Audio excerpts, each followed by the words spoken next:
Nowadays, getting dinner on the table is not a simple matter. Perhaps it never was.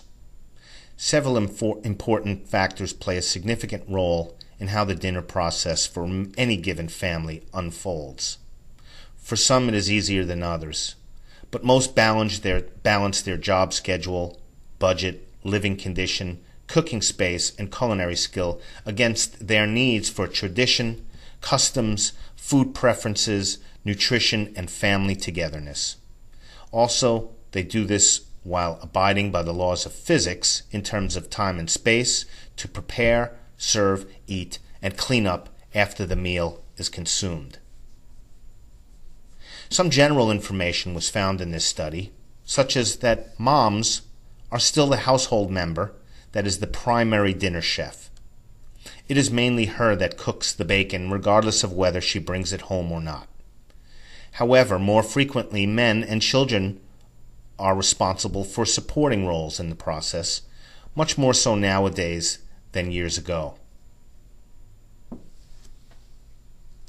Another general piece of information that was found is that people's schedules seem to have more influence on dinner than it did when these consumers were children growing up in their homes.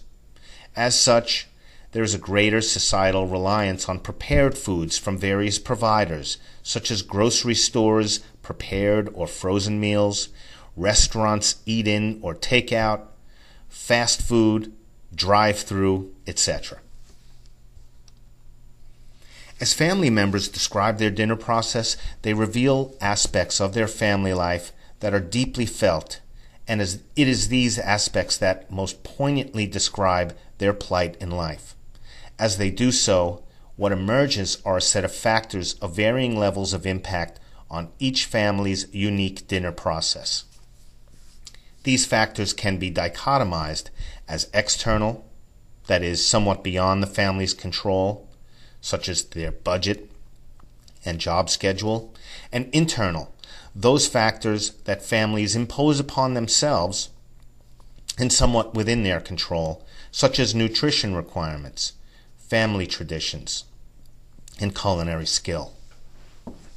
To begin with external factors, budget. When budget is not an issue, a family can do whatever it wants in terms of what is eaten and how much it costs. But for most, budget is an important factor, such that families must balance the cost of food against their preferences and other financial obligations.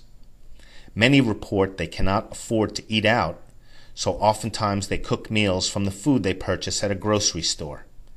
Those meals, too, are usually kept simple and relatively inexpensive.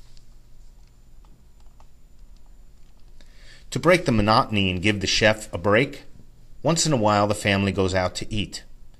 This is considered a treat and is usually reserved for a special occasion or other infrequent circumstance, such as getting home later than usual, or being just too tired to cook. The household budget for food often works in tandem with the main dinner chef's work schedule. Since it is usually mom doing the cooking, if she works to produce income and gets home late or tired, she may decide to splurge and go out to dinner, or pick up dinner from some other provider of prepared meals. By and large, the family's food budget has a strong influence on what's for dinner. It can confine the dinner chef to narrow bands in which she must perform the planning and preparation of dinner. For many, this is a difficult task. Some of them see it as such, and yet strive to do their job in a manner that provides nutrition and sustenance and fosters a setting for meaningful quality family time during which the members get to catch up with each other's lives, and for parents to maintain scrutiny over their children and how they are developing. When they do all this on a consistent basis, they are sometimes considered heroes within their family. Another external factor is work schedule. One's work schedule often plays a major role in the dinner process of the household member in charge of dinner. Arrival time at home has a tendency to dictate what is prepared and eaten. The later that time is in the evening, the more one will rely on quickly prepared meals or ones prepared by someone else, such as a restaurant takeout, frozen meals, or grocery store-bought. Sometimes a work schedule can have an impact on the dinner process in such a way that causes the usual dinner chef to be exempt from having to cook that night. Instead, someone else is required to step into the role and manage. An interesting outcome of this situation is that it sometimes forces other household members to pitch in and work together, and this becomes a source of appreciation, family pride, and togetherness. Planning what to eat on a daily basis can be daunting for some or simplified by others by preparing the same or similar meals day to day or week to week. Still, after a full day's work that many dinner chefs also manage, they have to arrive at home and within about 30 minutes whip something up for their family. When there is no help within the family, these dinner chefs tend to be the most overwhelmed by the planning and tasks that await them on a nightly basis.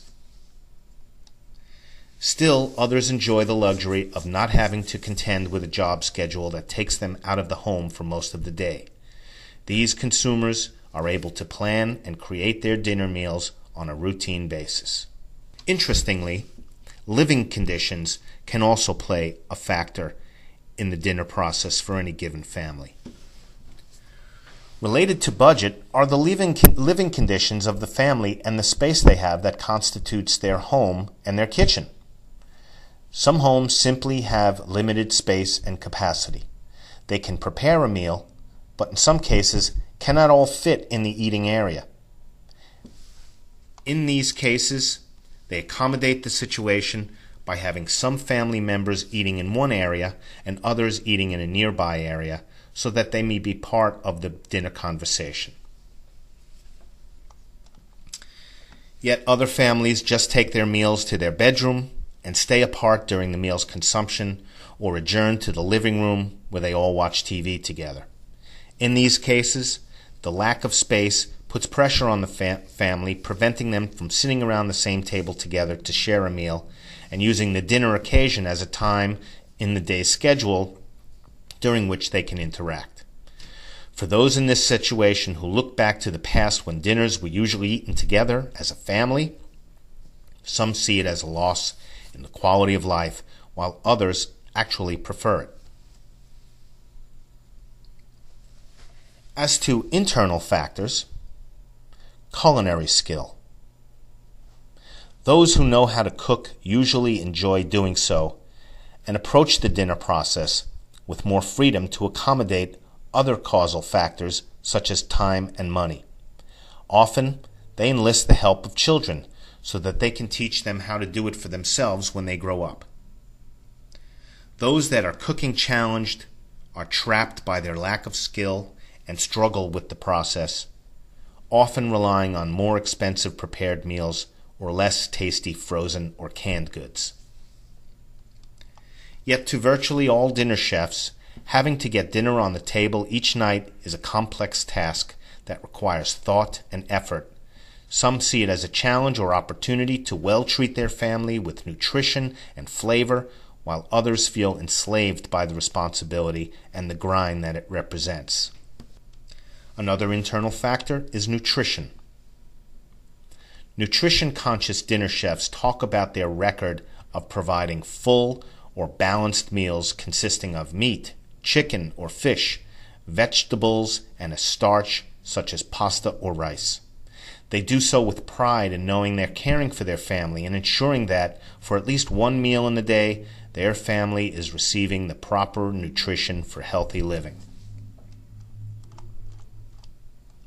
Others lament the fact that processed or fast food is too much a part of their diet. They realize this is not the healthiest way to live, but do so out of convenience or some other limiting factor.